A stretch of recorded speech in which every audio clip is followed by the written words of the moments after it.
अज़ीज़ान मन, आपको आपके भाई आदिल राजा का सलाम पहुँचे। मैं आपको सोल्जर स्पीक्स के ऊपर खुश आमदीद कहता हूँ। आज हफ्ते का दिन है। अज़ीज़ान मन, बात यह है कि इस वक्त मैंने आपको एक जो बात है कि सोसाइटी की जो सबसे टॉप के ऊपर लोग होते हैं, ठीक है, वहाँ भी मोरालिटी का कोई कॉन्सेप्ट नहीं होता, इखलाकियात का कॉन्सेप्ट नहीं होता। वो कहते हैं पैसा कमाओ बस, और बस बाकी सारा बकवास है, ये टोटल बकवास है।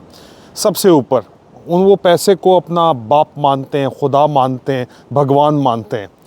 और सबसे नीचे जो होता है उनके पास चॉइस नहीं होती। अगर उनके मॉरल्स स्टैंड जो है या एजुकेशन ना हो तो उनके पास चॉइस नहीं होती। मोरालिटी वो कहते हैं ये सिर्फ मिडिल क्लास का ढकोसला है और कुछ भी नहीं है। अब पाकिस्तान के अंदर आप देखें कि आपको नज़र आ रहा है नसीम शाह साहब जो है बड़ा ज़बरदस्त क्रिकेटर है, ठीक है, और जो है वो नसीम शाह बहुत ज़बरदस्त क्रिकेटर है, ठीक है। और ये लोग गुजर रहे हैं, हमने कहा कि ज़रा बाहर निकले हुए थे, बात सामने आ रही थी, तो हम चाह रहे हैं कि मेरी कैमरामैन को भी जो है वो प्लीज़ कमेंट्स के अंदर जो है वो थम्स अप दीजिएगा। Sabeen Kiani is my cameraman right behind me, और मुस्कुरा रही हैं वो, और उनकी मुस्कुराहट जो है वो मेरी हिम्मत बंधाती है। तो ये जो बात कर रहे थे, वापस मौजू के ऊपर आते हैं कि नसीम शाह ने जो है वो, आप पीसीबी, आप लोग कहते हो कि दुनिया की 7वीं बड़ी साली फ़ौज है हमारे पास हैं, और पीसीबी के अंदर जो है वो मैचेस चल रहे हैं, और मैचेस चल रहे हैं आपके जो पाकिस्तान सुपर लीग के, उसमें मरियम रानी को आके, मशूक रानी को आके वेलकम करता है आके साला साहब मोहसिन नकवी। मतलब इरम आपकी कहानी ओवर है, इसका मतलब है। और ये वही साला साहब है जिस साले को मरियम नवाज़ ने शदीद ज़िद की थी कि इसको खड़काओ, इसको फारिग करो, ये यहाँ पे नहीं होना चाहिए, क्योंकि इक़्तिदार की जंग चल रही है वहाँ पे। अब लगता है क्योंकि टॉप के ऊपर ये लोग नीचे से टॉप के ऊपर आए हुए हैं, ठीक है। और मरियम नवाज़ वगैरह, चलो जिनका वो कहते हैं मेरा तो दादा बड़ा गरीब था, लेकिन दादा तो वाकई गरीब हो सकता है, लेकिन दादे ने काफ़ी कुछ गटर के ढक्कन बेचने से कहानी जो है वो स्टील मिलों तक की जो कहानी है वो पूरा पाकिस्तान और पानामा पेपर्स तक की कहानी सब जानते हैं। लेकिन मोरालिटी के standard Asim Munir and family के, जो कि इस वक्त साले को भेज के रिसीव करवा रहा है, जिसके ऊपर नसीम शाह ने बड़ी ज़बरदस्त बात लिखी, और नसीम शाह ज़ेरे अताब आ गया, रगड़ा गया नसीम शाह आके, रगड़ा गया, रेगुलर रगड़ा गया आके, ठीक है। और इसलिए फिर नसीम शाह की अकाउंट से दोबारा ट्वीट आई कि भाई मैं तो जो है मेरा अकाउंट साला हैक हो गया था, यही बात उन्होंने की, ठीक है। तो इस पूरी सिचुएशन के अंदर जो मामलात हैं उसके अंदर पाकिस्तान की मोरालिटी का एक तरफ क्राइसिस है और दूसरी तरफ पाकिस्तान की सिक्योरिटी का क्राइसिस है।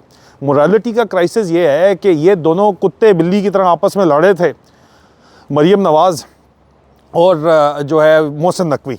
अब इनकी यारी हो गई है, क्योंकि पैसे की तकसीम के मामले मेरे ख़्याल में तय हो गए हैं, हो सकता है। एक तरफ ये मामला है, दूसरी तरफ ये मरियम जो डडू चार्जर थी, कल इनके साथ ये लेके आए हैं डडू चार्जर, जिसको पाकिस्तान के अंदर कहा जाता था। अब उन्होंने और मरियम बीबी को देखते हुए प्लास्टिक सर्जरियाँ प्लस ओज़ेम्पिक इंजेक्शन के टीके ठोक ठोक के आजकल पाकिस्तान के अंदर लोग जो हैं उन्होंने एक नया ट्रेंड चलाया हुआ है। ओज़ेम्पिक फेस होती है, बूथी होती है, चूसी जाती है चूसे हुए आम की तरह, उसको बोलते हैं ओज़ेम्पिक फेस, ठीक है। लेकिन खाली ओज़ेम्पिक फेस की वजह से ये मामलात नहीं है। ये ज़ाहिरी बात है कि आपके पैसे अन्य वाह प्राइवेट जेट्स, जिसके जितने में PIA बेची है उतने में प्राइवेट जेट के अंदर बैठ के स्विट्ज़रलैंड में जाके या हार्ले स्ट्रीट लंदन में आके, वैसे इनको बैन किया जा चुका है हार्ले स्ट्रीट लंदन में, जिस वक्त इनकी वालदा कलसूम नवाज़, मरहूमा कलसूम नवाज़ के ज़माने में एक स्कैंडल चला था बड़ा मशहूर, डॉक्टर नवीद वाला।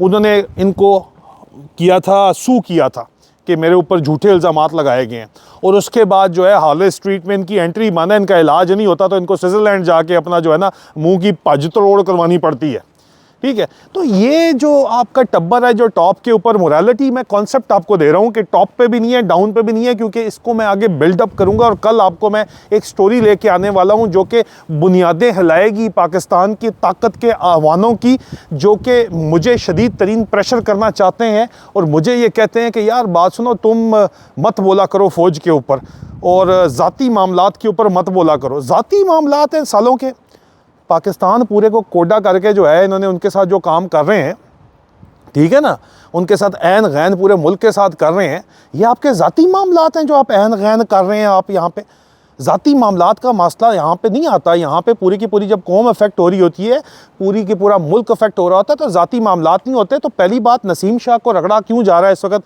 लोग कह रहे हैं कि उसका PCB कॉन्ट्रैक्ट को भी जो है वो रिव्यू किया जा रहा है बेचारे के। होगा नहीं होगा बताएंगे, लेकिन यार उसमें तो सच बोलने की हिम्मत है। लोग, ये मीम चल रही है, वसीम अकरम साहब भी आके साथ मलका रानी के, जनरल रानी के खड़े में, और इमरान खान की सपोर्ट में। PCB लोग भाई आके देखना चाहते हैं, स्टेडियम खाली हैं। इंडिया वाले भी करा रहे हैं, उनके भी आप वाले क्राइसिस हैं, लेकिन उनका तो वो सुपर लीग जो चल रही है उसमें तो स्टेडियम खाली नहीं है, सिर्फ कैमरा नहीं है। यहाँ पे सिर्फ कैमरा क्यों है भाई? सिर्फ सिक्योरिटी का मामला सिर्फ नहीं है, ज़ाहिर बात है। आपने उसके साथ साथ, सिक्योरिटी के साथ साथ सिर्फ और सिर्फ आप कहते हो कि सिक्योरिटी नहीं है तो 7वीं बड़ी फ़ौज क्यों रखी हुई है? फिर आप कहते हैं फ्यूल क्राइसिस है। लोगों का मसला है ना यार, अगर आते हैं तो आने दो, क्यों नहीं आने देते? और फिर मोरालिटी क्राइसिस ये है कि नसीम शाह जैसे लोग जब बात करते हैं कि ये कोई लॉर्ड्स में क्वीन आई हुई है साली, जिसको यहाँ पे तुम लोग जो है वेलकम इस तरह कर रहे हो, तो उसके पीछे पड़ जाते हो। और नसीम शाह आपका सबसे तगड़ा बॉलर है जो क्रिकेट जानते हैं। मैं तो इतना तंग आया हूँ कि अब फॉलो भी नहीं कर रहा, लेकिन वो मुझे जो क्रिकेट जानते हो कहते हैं सबसे तगड़ा बॉलर इस वक्त नसीम शाह है। लेकिन वो किसी का दामाद नहीं है ना, है वो ना तो ओवर रेटेड जो बेगैरत है पाकिस्तान में, शायद अफरीदी जैसा, ना उसका दमाद है, ना ही मुश्ताक जैसे किसी का दमाद है कि वो टीम के अंदर खेला जा सके, और उसको स्पेयर के अंदर रखा हुआ है सालों ने मेन टीम के अंदर। तो पाकिस्तान में अखलाकियात का जो जनाजा निकला हुआ है, इसमें अगर इसी तरह चलता रहेगा तो भाई ऐसे मुल्क नहीं चल सकता। लेकिन इनको मुल्क चलाना नहीं है, इन्होंने ग्रेटर पंजाब बनाना है सिर्फ, उनको कोई परवाह नहीं है मुल्क की। बाकी बंदर मांट वाला मामला चला हुआ है। लेकिन सवालात उठते हैं जो मैं यहाँ पे करने के लिए स्पेशल ये वीडियो बना रहा हूँ कि सबसे पहले कि अगर तुम सिक्योरिटी नहीं प्रोवाइड कर सकते तो 7वीं बड़ी फ़ौज जो है उसका अचार डालना है तुम सालों ने, सिर्फ उसको किराए के ऊपर डालरी फ़ौज ही चलाना है, पहली बात। दूसरी बात, अगर तुम लोग जो है वो तेल नहीं प्रोवाइड कर सकते तो मुझे ये बताओ कि फिर ये सालसी, ये तुम दरमियान में डाकिया सालों किस लिए बने हुए हो? और मेरिट और मोरालिटी अगर नहीं होगी तो मुल्क बचेगा कैसे? 3 सवाल हैं, जवाब दीजिएगा ज़रूर। बहुत जल्द दोबारा मुलाकात होती है। एक चीज़ और सिर्फ जाते जाते, मैंने खुदाफिज तो कह दिया था, लेकिन एक चीज़ और सिर्फ, हमारे माशरे के अंदर नसीम शाह ने हिम्मत कर ली थी, ठीक है, उसके बाद उसको डंडा के ज़ोर के ऊपर कहना पड़ गया कि मेरा अकाउंट हैक हो गया। हमारे माशरे में जो हिम्मत करता है साला, उसकी ऐसी मिसाल बनाई जाती है, ऐसा उसके ऊपर तरलू फैला जाता है कि उसकी पुश्तें फिर जुर्रत ना करें हक और सच बोलने की। ऐसी कौमें जो है ना वो लगती हैं लाम जाके। और ये बातें जो पसंद नहीं हैं जिनको, इस किस्म की सख्त बातें कि जी हम शेयर नहीं कर सकते, आप बड़ी सख्त बातें करते हैं, तो आप जो 2 नंबर तरीके से मौलवियों को घर में बिठा के अपने घरों के अंदर अपने बच्चे ख़राब करवाने वाली जो माशरा है, अगर उस माशरे को आप चलाना चाहते हैं, मिसाल दे रहा हूँ सिर्फ, तो फिर ठीक है, सो बिस्मिल्लाह। लेकिन हक और सच के ऊपर जो खड़ा होता है, नसीम शाह अगर खड़ा हुआ था तो उसको आप लोगों को सपोर्ट करना चाहिए था। आप लोग आजकल 24 घंटे जनाब, मैं देखता हूँ दरमियान में लोग हैं जो वाह स्टॉकहोम सिंड्रोम का शिकार पूरे का पूरा सारा मुल्क, कि जनाब अपने ही काब्ज़ों से मजबूरी बन गई है, अब क्या करें, मोहब्बत तो करनी बनती है इन सालों से। और भाई इनको आईना नहीं दिखाओगे, इनके आगे खड़े नहीं होगे, कीमत तो अदा करनी पड़ती है, सच बोलने की कीमत अदा करनी पड़ती है।